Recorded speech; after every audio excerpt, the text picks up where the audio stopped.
उनके पैरों में चप्पल नहीं थी, चेहरे पर कोई खास भाव नहीं थे। लेकिन राष्ट्रपति ने जब उनके हाथों में पद्मश्री सम्मान थमाया तो बेहद साधारण दिख रहे शख्स के कद का अंदाजा हुआ और वहां मौजूद हर आदमी ने तालियों से इसका स्वागत किया। सोमवार को साल 2020 के लिए जिन लोगों को पद्म सम्मान दिए गए उनमें से कईयों की पृष्ठभूमि बेहद मामूली है, लेकिन इनके हौसले और इनका काम इन्हें असाधारण लोगों में खड़ा कर देता है। ऐसे ही लोगों में से एक हैं कर्नाटक के हरेकाला हज्जाबा।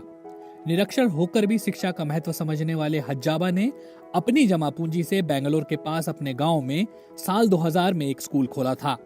पद्मश्री मिलने के बाद सोशल मीडिया पर कई लोग इनके बारे में चर्चा करते देखे गए। लोग इनकी बड़ी सोच, कड़ी मेहनत और इनके संघर्ष की दास्तां की खूब तारीफ कर रहे हैं। दक्षिण भारत के गरीब निरक्षर फल बेचने वाले हज्जाबा ने सीमित संसाधनों के साथ जो कर दिखाया वो राज्य सरकारें और कई संगठन अक्सर मिलकर नहीं कर पाते। हज्जाबा ने फल की अपनी छोटी सी दुकान से हुई कमाई से अपने गांव के बच्चों के लिए प्राथमिक और माध्यमिक स्कूल बनवाया। बेंगलुरु से 350 किलोमीटर की दूरी पर स्थित न्यू पाड़पू गांव में साल 2000 तक एक भी स्कूल नहीं था, लेकिन 150 रुपए प्रतिदिन कमाने वाले हज्जाबा ने अपनी जमा पूंजी से गांव में पहला स्कूल बनवाया।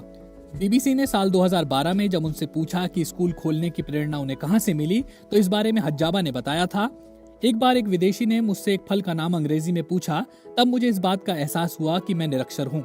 मुझे नहीं पता था कि इसका क्या मतलब है। उन्होंने कहा था, तब मुझे ये ख्याल आया कि गांव में एक प्राइमरी स्कूल होना चाहिए ताकि हमारे गांव के बच्चों को कभी इस स्थिति से गुजरना ना पड़े जिससे मैं गुजरा हूँ।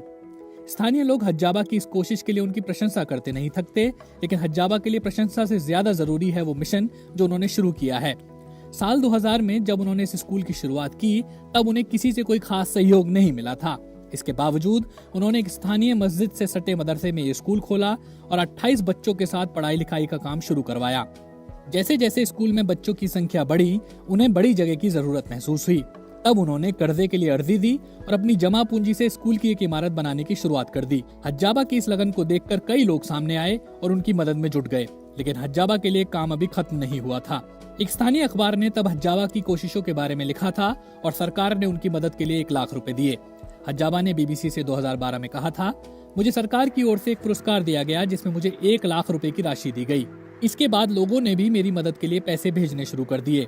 तब से लेकर अब तक हज्जाबा को कई तरह की मदद और पुरस्कार मिल चुके हैं और आम लोग उन्हें समाज का नायक मानते हैं। पद्मश्री सम्मान ने हज्जाबा की लगन और संघर्ष की कहानी को एक बार फिर रेखांकित किया है।